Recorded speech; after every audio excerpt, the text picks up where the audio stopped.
Selamat pagi Bapak Ibu, mari kita berdoa sebelum mendengarkan renungan pagi hari ini. Kita mau berdoa. Bapa, kami mengucap syukur untuk pagi hari ini. Biarlah kasih karunia-Mu turun, Tuhan, biarlah Engkau memberi hikmat pengertian supaya kami mengerti akan firman-Mu. Kami percaya Tuhan, firman-Mu adalah kebenaran dan kebenaran pasti memerdekakan kami. Berkati kami Tuhan dengan firman-Mu, kuduskan kami dalam kebenaran. Terima kasih Bapa. Kami biarkan Roh Kudus-Mu bekerja pagi hari ini buat hidup kami Tuhan. Dalam nama Tuhan Yesus kami mengucap syukur. Haleluya. Amin. Mari kita buka Markus 16 ayat 15, 16, 17. Lalu Yesus berkata kepada murid-muridnya, "Pergilah ke seluruh dunia, beritakanlah Injil kepada segala makhluk. Siapa yang percaya dan dibaptis akan diselamatkan, tetapi siapa yang tidak percaya akan dihukum. Tanda-tanda ini akan menyertai orang percaya. Mereka akan mengusir setan demi nama-Ku. Mereka akan berbicara dalam bahasa-bahasa yang baru bagi mereka.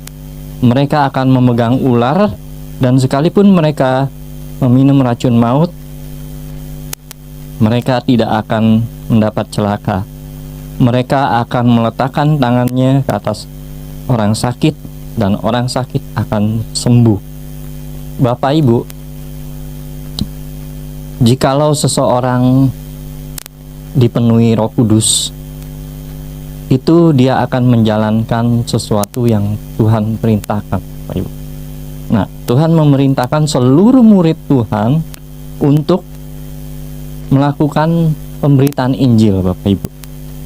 Seringkali orang-orang Kristen tidak menyadari bahwa kalau kita tidak memberitakan Injil, memberitakan kabar baik untuk orang lain, bagi keselamatan orang lain, kita itu seperti orang yang egois, Bapak Ibu. Kemarin sore saya nunggu hujan berhenti. Ternyata ada beberapa orang mendatangi saya ngobrol. Waktu itu saya ada di mall, habis ketemu orang, Bapak Ibu. Tiba-tiba ada beberapa orang duduk di sebelah ngobrol sama saya, Bapak Ibu. Dan saya tahu orang ini kecewa sama hamba Tuhan, Bapak Ibu ya. Saya berkata bahwa tak ada gembala yang sempurna, Bapak Ibu. Karena saya lihat dia orangnya, kalau dilihat itu terlalu perfeksionis ya, terhadap orang lain. Maka dari itu Bapak Ibu, saya bilang, kalau memang kamu mau pindah gereja, kamu harus bicara dulu dengan Bapak Gembala kamu atau dengan pengerja atau wakil gembalanya, karena memang dia sudah kecewa sama Bapak Gembala. Karena saya bilang, kalau kamu pergi ke tempat lain, ke gereja lain pun, tidak ada hamba Tuhan yang sempurna, Bapak Ibu. Ya, kebetulan saya lagi nunggu hujan, Bapak Ibu, supaya berhenti. Ya, tetapi dalam hal tersebut saya bertemu dengan orang tersebut, Bapak Ibu. Ya. Nah, ada lagi orang kedua juga, saya di sebelah saya duduk juga karena orang pertama sudah pergi.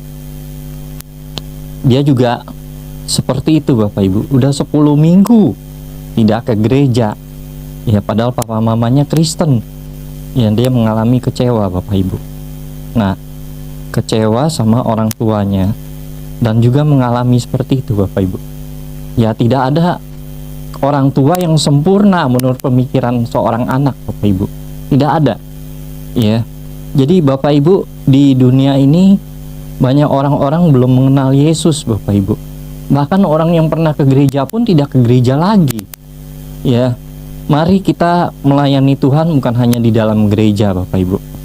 Kadang-kadang ada istilahnya kalau kami di kalangan hamba Tuhan di GSJA dikatakan orang Kristen beraninya di kandang sendiri, Bapak Ibu. Ya, mari Bapak Ibu, mari kita melayani itu bukan hanya di dalam gereja, melayani di luar gereja, konselingkan orang, ya, menginjil, ya, peduli terhadap orang lain. Contoh, saya datangi pemulung, ya, teman-teman tukang beca, saya datangi, ngobrol Bapak Ibu, membangun hubungan. Itu yang saya lakukan Bapak Ibu. Adik saya yang baru keluar dari panti dinas sosial, ya, saya juga nemani dia ngobrol, ya. Sebelum dia masuk panti itu dia skizofrenia Bapak Ibu, ya, dan suka halusinasi, dengar suara-suara Bapak Ibu. Dia masuk panti dinas sosial juga mengalami kesembuhan. Dia ada kesaksian Bapak Ibu, ya. Nah, Bapak Ibu, kita melayani bukan hanya di dalam gereja, tapi Tuhan memberi arahan di Markus ini bahwa kita harus memberitakan Injil, keluar, pergilah, ya. Makanya orang-orang Kristen itu harus belajar bersaksi, harus belajar menginjil. Ya, saya sendiri diperlengkapi oleh BPD Bapak Ibu, Badan Pengurus Daerah, itu diajarkan bersaksi, ya, diajarkan bagaimana cara menginjil orang Bapak Ibu, ya.